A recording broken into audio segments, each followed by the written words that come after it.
What's up, everybody, and welcome back to the Crypto Catch Up. Of course, your number one place to catch up on crypto. Now, it's been quite a while since we've done a live stream here on the channel, but things are starting to feel kind of good. We're heading into the end of the weekend. I figured why not? Why not jump on, talk to some of you guys, look at some of the news, talk about some of the things that we're seeing today, and much more. And so the game plan and the strategy today is we're going to go over some news that we've been seeing in the crypto market. Then after that, we are going to actually take a look from a fundamental perspective about what we are seeing from the back end of crypto, right? Some of the liquidation, some of their metrics, some of your fundamental analysis that we like to do here on the channel. And then following that, what we're going to do is we're going to do full-fledged TA technical analysis on many of your top 10, top 15 favorite altcoins. We're going to look at Solana, we're going to look at XRP, Ethereum, Bitcoin, and much more, just to get a good broad view of this market. Of course, one thing that I don't think we do here enough on the channel is look at everything at once, right? Look at what's happening with Bitcoin, what's happening with the market, what's happening with altcoins, and get a full thesis of where the market's at. And so I wanted to take the next 30, 45 minutes or so to go over the entire market from news to fundamental analysis to technical analysis. What's up, everyone? So what we're going to do, I'm going to give it another second or two. Let, of course, the news go out and stuff like that, or the notifications go out. Let people know that we are live today. Again, I know it hasn't been we haven't gone live in a while, and this was a little abrupt, but I was done with work a little early and was like, you know what? Let's jump on. So what's up, everybody? The Dutch Investor, how's it going, homie? What's up, Bart? How's it going? What's up, everyone? So, all right, let's get into it then. So this market is pumping, and it's honestly been pretty damn fun. It's been pretty fun. Okay, let's go over to TradingView real quick. Let's get a general feel for this market real quick. And actually, you know what I would rather do? Let's go to Crypto Bubbles. I did do a YouTube video earlier today where we were kind of talking about the market itself, and you will hear a little bit of repetition from that video in the beginning of this live stream, but it will be important to, of course, get the general context of where this market's at right now. Okay, so let's go ahead. Let's get going, shall we? So, the market's been great today. Obviously, the week itself, we are still down for the most part. We got wrecked. The market got wrecked whenever everything happened with Iran and the port strike and all that stuff, which we will mention in a second here. And so we are still in recovery mode from that, but things have been looking good, especially in the last day. Hex, Arrow, Popcat, PLSX, Tau, Beam, FTT, a random mixture of cryptos doing really well. Interestingly enough, in a moment like this, when the market is uncertain about what's going to happen, you usually see it kind of lean back into the direction of your major cryptos, right? Your Bitcoins, your Solanas, your Ethereums, etc. But what's interesting is that they're really not, it's really not happening like that. You see some of your, you see Bitcoin right here, barely, Solana right here, barely, but the majority of the real gains are coming from even like Aave, Brett, AVAX, Strike, Python, more. So it is interesting to see that people are still leaning in the direction of risk on assets. And the reason I think that this is happening is because people are still within the mindset that we are entering into a risk-on environment within the world, right? Hold on, give me 1 second. I just realized that this camera's frozen. There we go.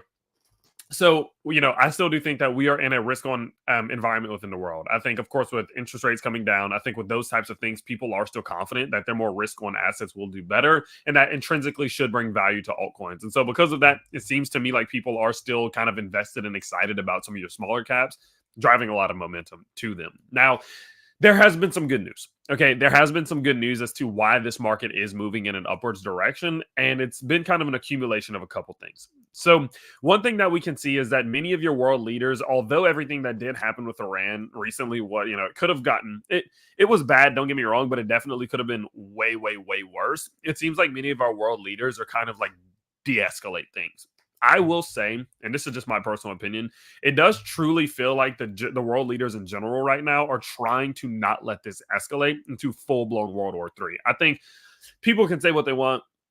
People can do what they want, but the powers that be, the big powers, actually don't want this to escalate. They don't want this to get bigger. And so we're seeing news coming out, of course, in which Biden himself has come out and said things like, earlier this week, he said Biden said he opposed Israel targeting Iranian nuclear sites. And they're not trying to let this continue to escalate. They are saying that they wouldn't just let it slide, but at the same time, they're not trying to turn this into this big ordeal, this big fiasco. And so because of that, it does seem as if, the majority of the market is kind of calming down a little bit. Obviously, Iran firing, dozens, if not hundreds of missiles, that could have caused shit to get absolutely nuts.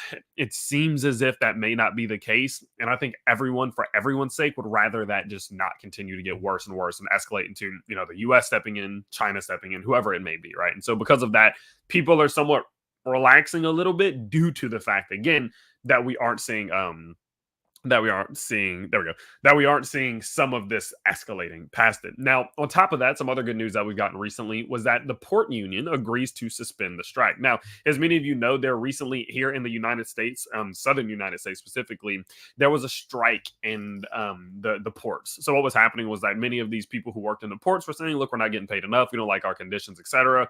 So the union that's over the port workers, the port union, said, you know what, we're going on strike, we're not working until we get something, I guess, right? And so because of that, obviously, that could have caused much more problems than it did, realistically. I mean, had they not done that, imports, exports, problems everywhere, materials, lacking of resources, it just could have been incredibly kind of harmful. You know, we all knew it wouldn't be a long-term thing, but for the time that it did last, it could have gotten much uglier than that. But it does seem as if they came to terms very fast, because the power at B probably say, you know what, this isn't worth what's going to happen if this continues, especially in this economy right now. We can't afford something like this. So it does seem as if they came towards some sort of agreement here. So overall, the news that caused this market to fall has seemingly subsided a little bit, right? We're seeing the port union thing basically gone now. We're seeing the Iranian situation not getting better per se, but not escalating. And that's what I've come to realize, is that it's not particularly when the events happen, it's the fear of escalation, right? So it's like, okay, Israel did this, or Iran did that, whatever. And then there's that immediate shock reaction. So everyone's scared, like, boom, okay, let's get out. Then people sell, and then it stabilizes. And then people wait to see if it gets worse or better. And so in situations like this, what I told you all was, listen, if this gets worse, and if it continues to escalate more and more, they retaliate, this market's going to keep dropping with it until we find a point of stability in which we've factored in something like a World War III. But that's not what we're getting right now. Of course, it does seem as if things have subsided a little bit. Therefore, people are getting a little bit more confident that this won't turn into all-blown chaos. And so this market has recovered a bit. That's my general thesis as to why, of course, this market is doing better. Now, one thing that we can actually do, let me figure out why my mouse isn't working. There we go.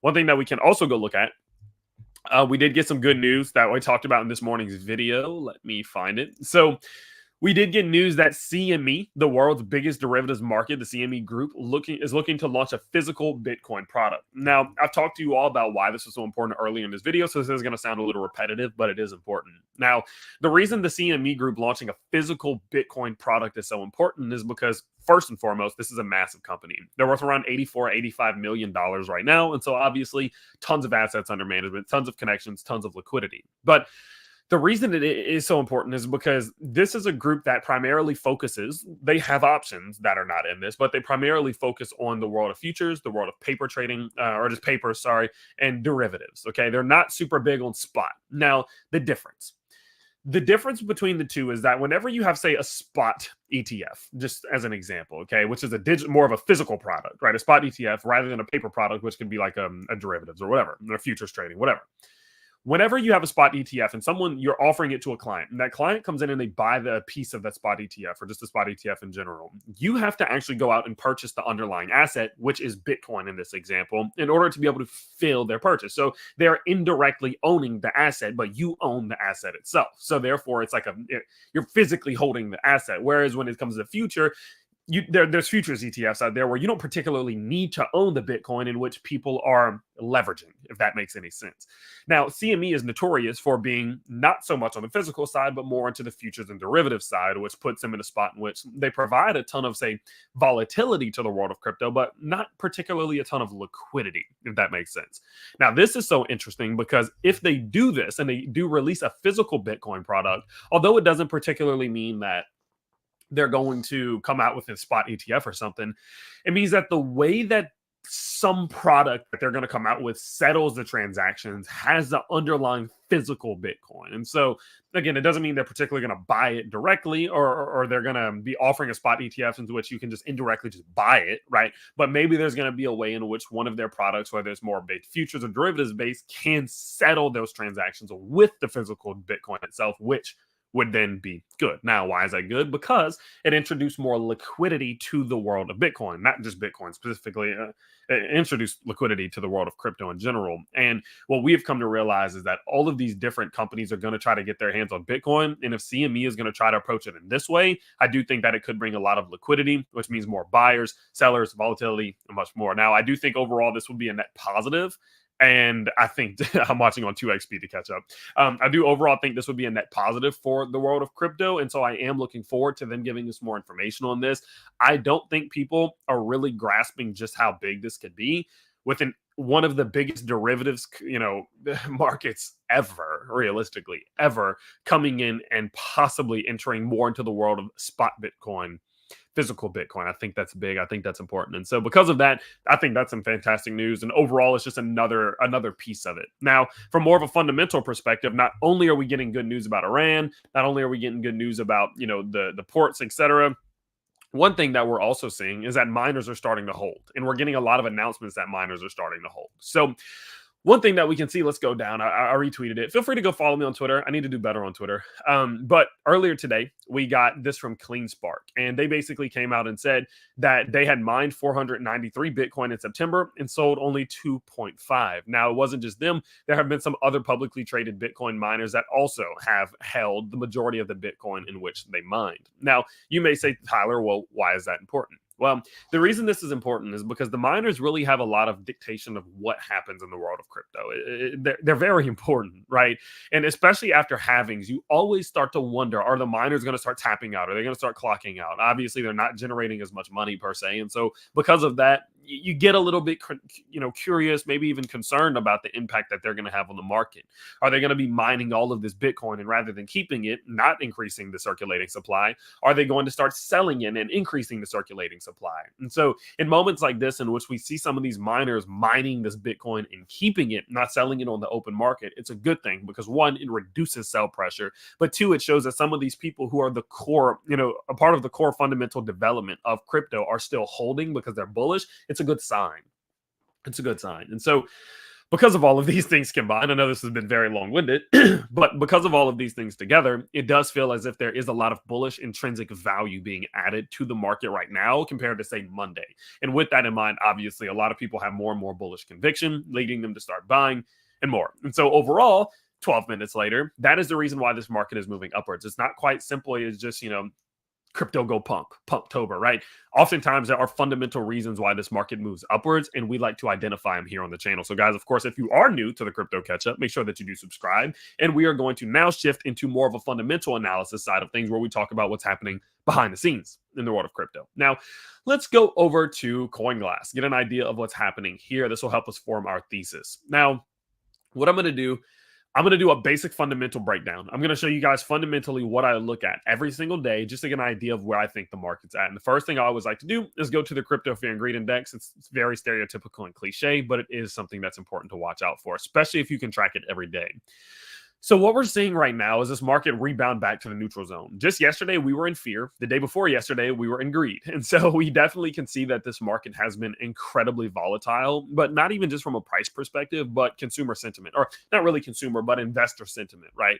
Investors are not knowing what's going on, and they're letting this news affect them, which typically opens up doors of opportunity for volatility to really enter the market, liquidations to enter the market, and people to lose. That's usually what happens when people get a lot more emotional. Now, currently, we're sat towards the bottom side of the neutral zone. And historically speaking, the fear and extreme fear zones are the best times to be accumulating some crypto. I told you all I was doing some buying when we did hit fear the other day. And of course, if you do go back and kind of look at how that had transpired, let's see.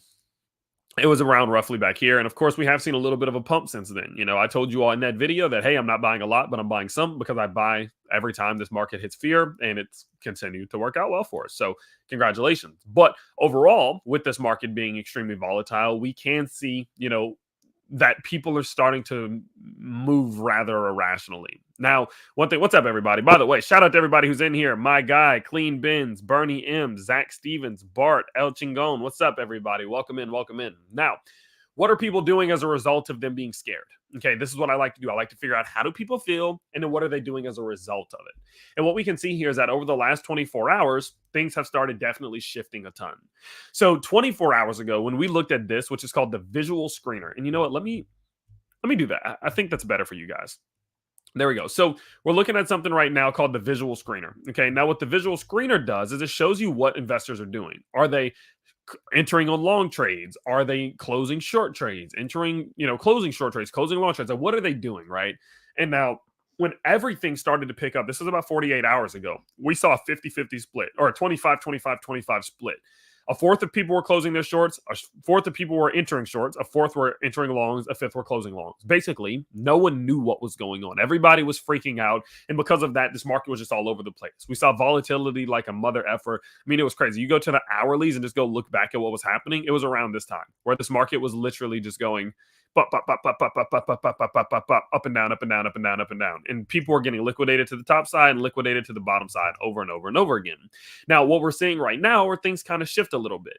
It feels as if people are getting more and more confident that this market is going to start moving towards an upwards direction. So therefore, they're closing those short trades that they entered into and they're opening their long trades. Now, you may say, well, that's a good thing, right? Like, it's good that people are betting that the market's going to go upwards. And from a macro perspective, sure, I do think that it is good that people think this market will go upwards because oftentimes I do believe that manifestation in a market like this is important, right? Bitcoin only has as much value as people give it. And so because of that, I do think that is true. But from a shorter perspective, when you know the bigger picture, you know that this is people just being irrationally responsive. Because what happened was that when this market started to tank, everyone started just closing down their long trades, opening up their short trades, betting the market's going to go down. Now the market's gone up and everybody's doing the opposite. They're like, oh shit, I was wrong. Let me close those short trades and open up some long trades and bet that the market's going to go up. And when people are being responsive like this, right, they're just reacting to everything that the market does. Oftentimes, not only are they wrong, but they lose. And so when moments like this happen in which everyone's just reacting to the market, responding to the market by chasing the market, I do get a little bit more cautious, especially in the short term, that they're probably going to be wrong and the market will likely move in an opposite direction until they stop reacting that way. So what that would mean in a situation like this is that I do personally feel as if there's a chance that we do see this market start to break back towards the downside to liquidate all of these people who are chasing the market. Now, speaking of liquidations, what we can do is we can go out to the liquidation map and we can see what it looks like. And remember, the reason the liquidation map is so important, if you're enjoying all this value, hopefully this is a valuable video. If you are, smash the like button, subscribe to the channel, comment, blah, blah, blah. Anyway, why are liquidations so important? Well, liquidations are so important is because the liquidations are the way that the lizard people can manipulate you into losing. Okay, now I know that sounds funny. I know it sounds like I have a tinfoil hat on, but listen, I've been in this market for coming up on 5 years now. Okay, not the longest time ever, but enough time. I have looked at it every single day for the last 5 years straight. And what I know is that this market is manipulated. There's not a person on earth who can convince me otherwise. I know that it's true. Now, because of that, I call them the lizard people because it's funny, kind of for the jokes. But I do believe that liquidations are the number one way in which the lizard people, the people who are pulling the strings, are able to make you lose. Okay, I believe that these people want as much of your crypto as they possibly can get. And the way that they get it is by forcing you to have reactions in which you get liquidated. I truly believe that. And so because of that, in moments in which liquidations are high in either direction, it's very likely that the market goes towards them. If a lot of people will get liquidated if this market hits 59,000, you know where it's probably going to go? Probably 59,000, right? Just quite simply because, again, the lizard people want your crypto. Take it for how it may be. If you think I'm being a little bit of a conspiracy theorist, just give me 5 minutes and we'll move on to something else. But what we can see here currently is that on the 1 day, there are now more liquidations that will happen if this market moves to the downside. On the 7 day, there are more liquidations if this market moves to the upside. And let's go. There are more, and on the 30 day, there are way more liquidations that will happen. It's a little bit balanced, but there are more liquidations that are happening on the 30 day as well to the downside. So what does this mean? Well, it means that on the 30 day, things are rather balanced. You know, not a ton more. At first I said a lot, but it's not really a lot, especially when you look at it from this perspective, just a little bit more. The 7 day, there are a lot more that will happen to the upside. And then on the 1 day, again, there are more that will happen to the downside. So what this means is that there's very likely going to be liquidations on all sides. Okay, there's very likely going to be liquidations on all sides.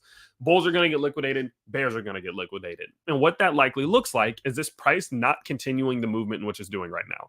It's very unlikely that we're going to see crypto continue this trend. It's more likely we're going to see things like this, in which even if the general trend is upwards, because more liquidations will continue to happen up here, we might see these little wicks and these pulls to the downside. Maybe one that's big, then a smaller one, then a bigger one up, then a smaller one. And these types of general movements that will cause liquidations in either direction. Now, for most people, this isn't a big thing, right? For most people, this isn't a big deal. at the end of the day. But for the people who are out here leveraging, who are putting, say, 100x, 50x, 75x leverage on all of their trades, those are the ones who are going to consistently lose. You guys know I do trade personally over on Margex. Margex link down below, shameless plug. But at the end of the day, I tell you all rather consistently, right now is not the time to put on big leverage. Why? Because the liquidations are easy right now, because emotions are high and it's easy to lose. And so because of that, anybody right now who's on high leverage is very, very, very likely going to be liquidated. Very likely to be liquidated. One person said, how often is the liquidation map a good signal? I have not seen this liquidation map be wrong in the last few months. It's just one of the most consistent indicators I've ever seen before. To answer one other question, are you deluded? World War III on the horizon and recession is near. Wake up. At the end of the day, most powers that be are going to try to avoid a World War III, or they're not going to announce that a World War III is actually going on, even if it does. And a recession has realistically been occurring for a very long time, if we're going to be honest here, right? Most people would agree that they're in a better financial situation today than they were a year ago. So keep reading headlines, brother. So anyway, so with that in mind, let's go on a little bit further. So now we know people are nervous. This market is moving crazy directions and people are reacting, causing their emotions to flip-flop. As a result of that, they're making reactive and responsive moves, which are now causing a ton of liquidations to happen, not only just to the downside, but to the upside, which will likely cause liquidations to happen in a chart.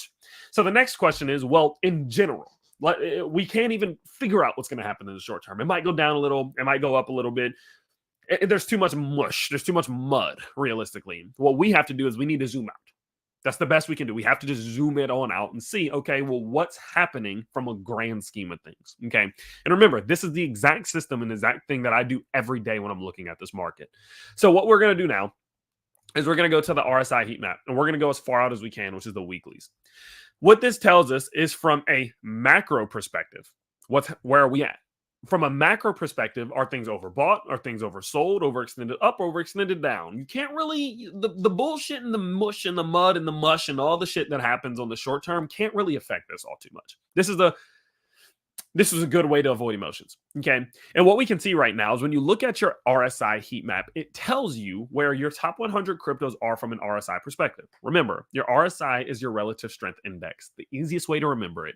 When cryptos are in the neutral zone, they're just okay. That's just where they are. They're just okay. When they're in the weak zone, they're in a pretty good time to buy. When they're in the oversold zone, they're in a great time to buy. Whereas on the other side, if they're in the strong zone, probably a decent time to take profit. When they're in the overbought zone, you definitely should be taking profit. It's the easiest way to remember this, okay?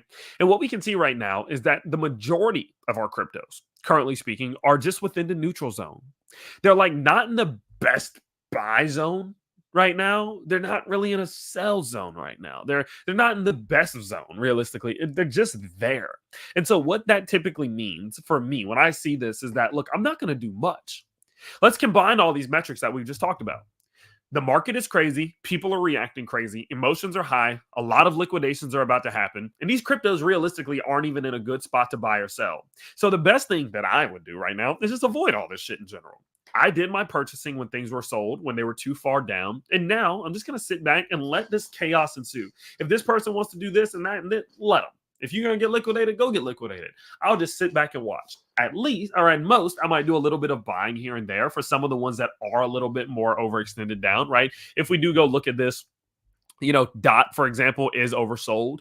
ARB is oversold. WLD, BOEM, DYDX. You know, some of these are oversold. So maybe I'll pick up some of these here and there. But realistically, I'm not doing too much. And if I'm in Aave, if I'm in SUI, if I'm in Tau, Super, BTC.com, you know, any of the, or BTC Dom, any of these, I'm taking profits. I'm definitely taking profits because it's not common that you get into the strong and overbought zones. And so because of that, my general thesis where we are right now is that a lot is going to happen. There's going to be liquidations up, liquidations down. There's probably not going to be a clear direction in which this market's going to go in until we get more time and more clarity and more structural formation. And so because of that, I personally am just sitting out from a fundamental perspective in the short term.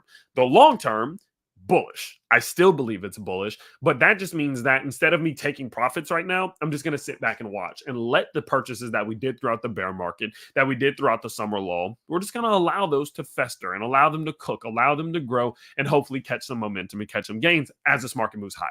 That's the approach in which I'm taking.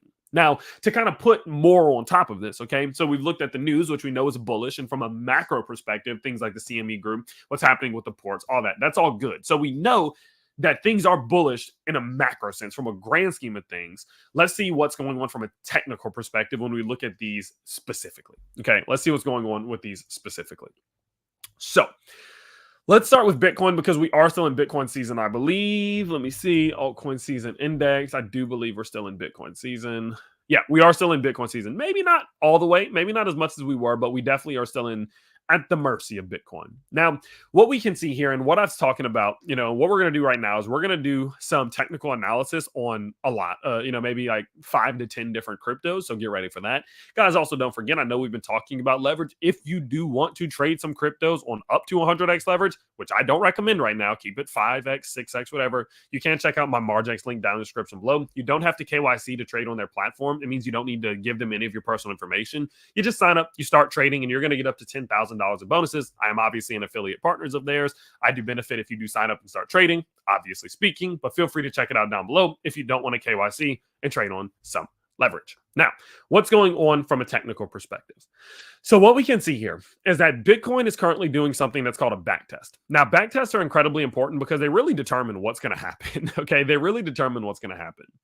As Bitcoin's price was making its move back up towards $63,000, it found some good support here. Okay, as you can see, we found support here on this green box, here on this green box, here, and here. And off of that support, we used it to then continue upwards to the top side, putting in a beautiful Fibonacci extension upwards. Now, interestingly enough, as Bitcoin's price did come back down, we lost that bottom side support, this green box, and we started to kind of pull back and start to create some bottoming out structure the moment we lost it. We were going straight down, straight down, straight down. Then the moment that we lost it here, we started to create bottoming out structure, which you can tell from this descending channel, right? This is bottoming out structure. And from there, what's happening now is we are determining whether or not we're going to try to flip this point of support into resistance, or if we're going to clear this point of support, reestablish it as support, so an S to S flip, and use it to continue back upwards. This decision of whether or not we're going to do this, or if we're going to do this, is happening right now. Now, there are options, and I will say that there are chances that, maybe Bitcoin pulls back a little bit. We get rejected again, head back down towards $60,000, maybe cup and handle, right? Maybe cup and handle and come back up to retest this. It's very possible. But overall, if we do get rejected here, it's very, very, very likely that Bitcoin does come back down to what could be $60,000 somewhere around here to start trying to find some support. And that could be Bitcoin pulling back another, 3%, 2.5%, which does likely look like some of our altcoins falling anywhere from 8% to 15%. And that is something you just have to be aware of. And so what I'm saying right now for Bitcoin, I'm not buying at all. I'm not selling. I'm not doing anything, which aligns with our RSI. I'm going to wait for Bitcoin to decide whether or not we're going to clear this resistance or get rejected by this resistance, because what we do after that will be very different. If Bitcoin clears this, we could be on track to immediately start pushing back $65,000, right? If Bitcoin gets rejected here, it's much more likely we pull back towards 60,000 before trying to find some support. And if that support zone gets lost, we're probably heading back towards, lower $60,000 levels, somewhere around here. And so because of that, I'm literally just sitting back waiting and watching at this resistance zone to see what happens. Now, looking at something like Ethereum to start balancing in some of our altcoins, we can see we're in a rather similar situation. Okay, maybe not exactly the same. And you can kind of tell that if we go to our 4 hours, it might not be exactly the same, but it is somewhat similar. What ETH is doing right now is it's currently sat around a resistance zone. And if I do go ahead and just draw in this red line, you can see what I mean. Over the last few months, ETH found some support here, right here, found some resistance here, found a little tiny support there, and we're currently sat at resistance here, okay? And so because of that, what ETH is deciding at this exact moment is, okay, well, are we ready? Are we ready to make this move? And that's literally it. I think if Ethereum is capable of clearing, let's go ahead and draw in this like that. There we go. If Ethereum is capable of clearing, it's kind of hard because you have this wick right here. So sometimes you want to push that wick all the way upwards. I'd do that. And then the issue is now we're at $2,465. And if you're going to go to $2,464, you have the psychological level of $2,500 right above that. Then the shitty part about it is that right after that, we have this 618 to 786 Fibonacci level set at $2,565. And so it's in a weird spot. And so what Ethereum is deciding right now, realistically, is whether or not it's going to be able to, make this move to the upside or not. And that's just in the short term. In the long term of things, it's a lot clearer from Ethereum. Ethereum has quite clearly put in some downward structure. As you can see here, we had that descending point of support, or descending point of resistance, descending or ascending support. Geez, I was going back and forth on that. And realistically, what I would go ahead and say is that Ethereum, I agree. I was just about to say this from Bart. Ethereum sucked recently. It's really not been good, and it's really not been all that enjoyable. From a macro perspective, all Ethereum is doing is trying to re-clear a macro zone of support and trying not to flip it into resistance, and it's just consistently been failing. We had this support zone that is now this resistance zone, and we're unable to get back above it. And so even in these little moments where ETH is making all these decisions, like can we get above this support and this or this resistance and this resistance and this resistance, in the grand scheme of things, it doesn't even matter. Because until ETH is capable of clearing $2,850, it's going to continue doing this bullshit that it's been doing for the last few months. That's not very exciting. Personally speaking, I am doing some accumulating on Ethereum because Ethereum is not going to continue to perform absolutely terribly forever. It's just not what's going to happen, I don't think. I think Ethereum will eventually start finding its ground again, and it will start making some moves. I mean, we got to remember, ETH hit $4,000 earlier this year. So I definitely think it's possible that this will turn out to be a great accumulation zone, especially if ETH is capable of breaking back above 2850. But until the time comes that we break 2850, nothing exciting is going to happen for ETH, and I'm really not paying much attention to it. I buy a little bit of it every now and then, and I really just leave it alone, and I'm not doing much else, honestly. I'm not doing much else. Frank the Tank, you the absolute beast. Thank you. Now, let's move on to my favorite, as you guys know, which is Solana. Guys, don't forget, let me go ahead and actually do this real quick, because I want to show you something. While we are going to this, don't worry, I'm not about to plug an affiliate link or anything, but I am about to toot a little bit of a horn because you guys have been absolutely smashing it. Give me one sec. Guys, what I want to let you know is that we did start this YouTube channel exactly 2 months ago now. It's been exactly 2 months. We're currently at nearly 1,400 subscribers, and we are almost at 100 videos uploaded to the channel. So thank all of you so much who's made this second channel absolutely grow, absolutely explode. It's been absolutely amazing. I love making content on this second channel every day. And if you are new here and you don't know, I will actually let you know that I do have a main YouTube channel that I post also another 3 to 4 videos on every single day. And it's all technical analysis based for the most part, and then we do some meme coin stuff every now and then. So feel free to check all that out if you want. But thank you all so much, of course, for making the second channel absolutely kill it. And if you guys do want to subscribe, if you are new here, that would be absolutely amazing. Now, moving over to Solana. Okay, moving over to the Solana. No.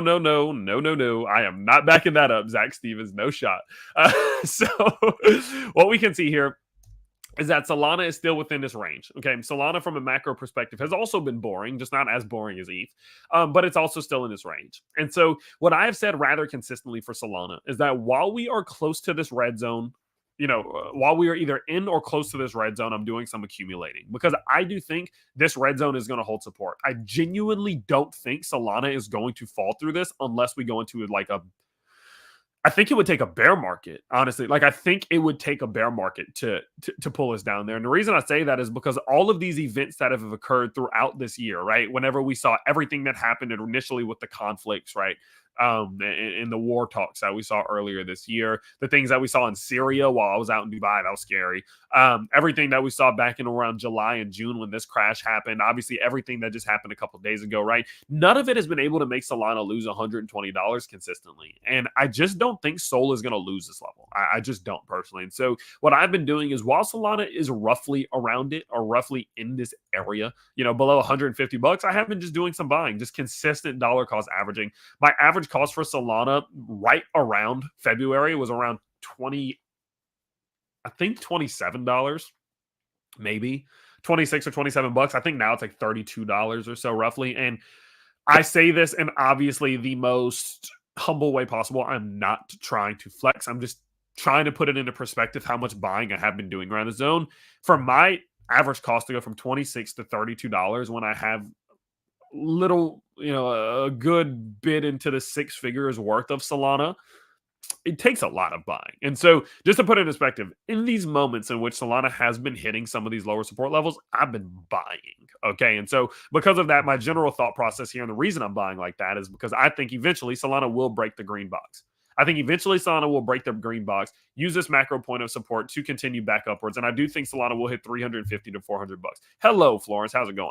And so because of that, I am going to continue to do that and really not do too much else. Now, one thing that I did talk about over on my main channel this morning was the fact that it does seem as if Solana could be trying to put in the inverse head and shoulders here. That would need Solana to break $162. And if it does break 162, I actually do intend to do a little 5x, 10x leverage trade on Sol. Hopefully, this is the inverse head and shoulders that pushes us back up into this green box, at which I would take some profits. So that is a fun little short-term trade that I am planning on doing. But for the most part, I am just doing my general buying while Solana is around this red zone below 150 bucks, expecting us to push back up into and eventually above the green box.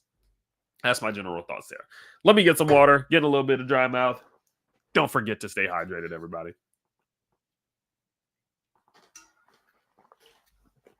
Alrighty, let's do a few more.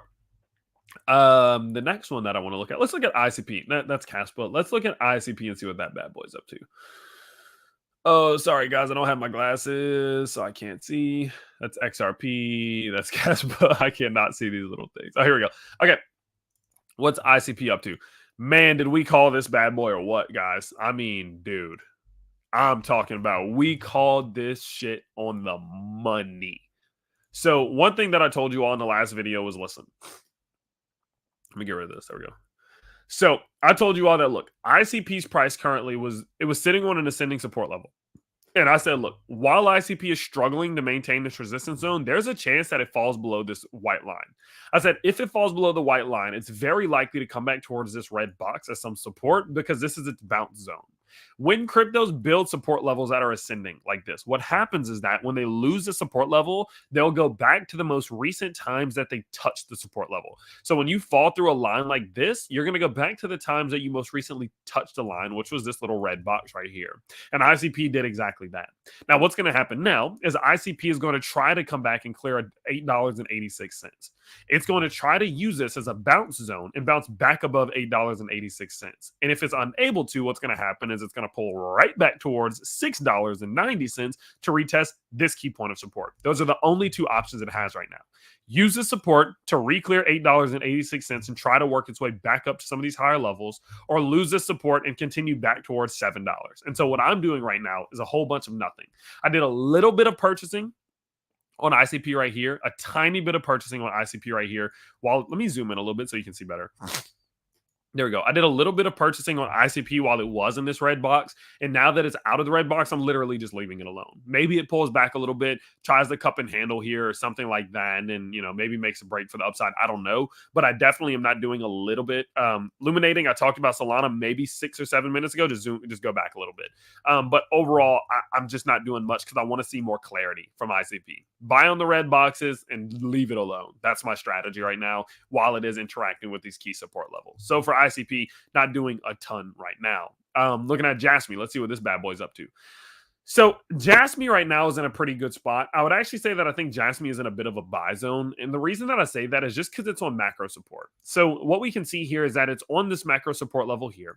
It's not super far away from its red box. So even if we do buy here and it falls a little bit, it's not going to go too far, I don't think, before hitting its red box of support. And it's just this big ass liquidity zone that it's been balancing on. It's also on this 25% threshold for this descending parallel channel. So this descending parallel channel right here, it's sat on this 25% threshold right here, which historically will try to serve as some support now that we're back above it. And so since we have all of these intersecting points of support between this 0.02 and 0.0175, I do think this is a nice little buy zone for JASMY. It's not the best buy zone, right? Like right here, obviously, was a little bit better because we were lower. So we're at like the top of the buy zone, which means that it's not the best part of the buy zone to be in, but it is still in what I would consider to be a buy zone. And I do think that eventually, even though JASMY might do something like this, I do think it's going to try to break its way back up towards 2.5 cents at some point. So I do think that we're going to be we're going to see some pretty solid returns from JASMY. I think it's going to push back upwards at some point. So I am doing a little bit of buying here, hoping for a 20-25% move upwards. So definitely liking what I'm seeing there. Shout out to you. I appreciate that. Yeah, if you guys don't know, I did actually, you can go check it out. As you guys know, or maybe don't know, I am a professional kickboxer. retire, a professional MMA fighter. I did retire and move into the world of kickboxing. I do some professional kickboxing fights and stuff like that. So feel free to go check me out. I did repost it on my community tab. You can see my last fight. I won last weekend. That was pretty damn cool. Feel free to go check that out if you want in the community section. Now, looking at the next one, let's go over who's saying something. Anybody give me a few suggestions of some ones that y'all want us to check out, and then we'll wrap this thing on up here in a second. But let's go into what's Casper up to. Anything exciting? Yeah, I mean, I'd say Casper's in a pretty exciting spot right now. So looking at Casper right now, what we can see is that it is currently balancing on a key point of support. We have this macro support zone right here that it's been on. We are towards the bottom side of this parallel channel that it's been riding upwards. And so although there is a risk that we do see Casper's price pull back towards 0.12, is that 0.12? Is that 0.128? Yeah, 0.128, so 12.8 cents. Although that is a risk, I do think that it's very likely that Caspa, if it does fall out of this channel, that it will recover back into it eventually. So I think Caspa's in a pretty decent buying opportunity right now. It's obviously not in the best buying opportunity. The better buying opportunity would be if it does fall out of here, but I'd say this is a good opportunity. I'd say this is oversold, or weak. Yeah, I'd say this is a weak zone. Oversold if it falls out of here. So I'm doing a little bit of Casper right now. I'm doing a little bit of Casper right here now. Just seeing what's going on there. Now, the only risk, as I mentioned before, is that if it does lose some support and it does fall out of this, it would be very, very likely that Casper would fall maybe 8% towards its first support zone, which is around 12.6 cents, and then likely or 12.8 cents, and then a little bit lower towards 10.5 cents for a 25% correction. So I would leave a little bit of Casper gunpowder or dry powder on the side here, so that if you do some purchasing and the market pulls back, maybe you can do some more buying at bounce zone number 1 around 12.8 cents, and then bounce zone number 2 right around 10.5 cents. That's the approach I would go about it. But there is a chance that Casper does make this move back towards the upside at some given point, which would be pretty fruitful. So I do like where Casper's at right now for sure. Let's do ton. That's cool. I think Aave, based off purely what I'm seeing from Aave's RSI, I would say Aave's in a sell zone no matter what its price looks like. Let's see what Ton's doing though. Let's see. Okay, I haven't looked at this one in a long time. So Ton is in a very similar position. Okay, so let's see. Sorry, I have to build up my quick little thesis real quick of what I think is going to happen here. Cup and handle forming there. Pretty good, pretty good. I like that.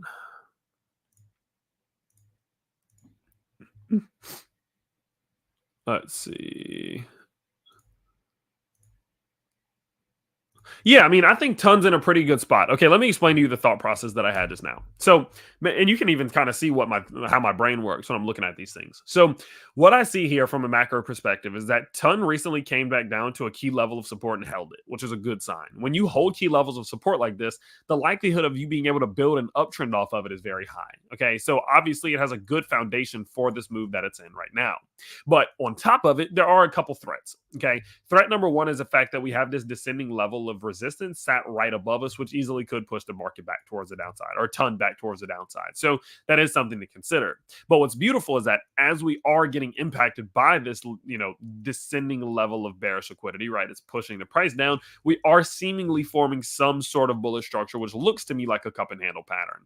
And so because of that, what I would go ahead and say is that if Ton is capable of breaking $6 to the upside, there's a very decent sized chance that not only does it break this descending trend line, but it does start to make some progress back towards this $7-ish area to retest this liquidity up here. And so if I was looking to invest in Ton right now, what I would actually go ahead and say is this is a decent time, because there's a decent sized chance that since we built a good foundation here, that we do establish a higher low, we try to retest this bullish structure and make this breakout to the upside. So because of that, the way in which I would go about it is, of course, buying a little bit of some Ton here, buying a little more if we go lower up until the point in which we reach that previous point of support. And then as its price does eventually try to retest the $6 level, I would be looking to do the majority of my purchasing, not only once we break the $6 level, but once we eventually break out of this descending trend line as well, because the door of opportunity back up towards 7.35 is much, much, much higher. And that is still a pretty solid gain of, anywhere from 20 to 25%. So yeah, I think ton is in a decent time to buy right now. Not a good time, not a great time, but a decent time to buy right now.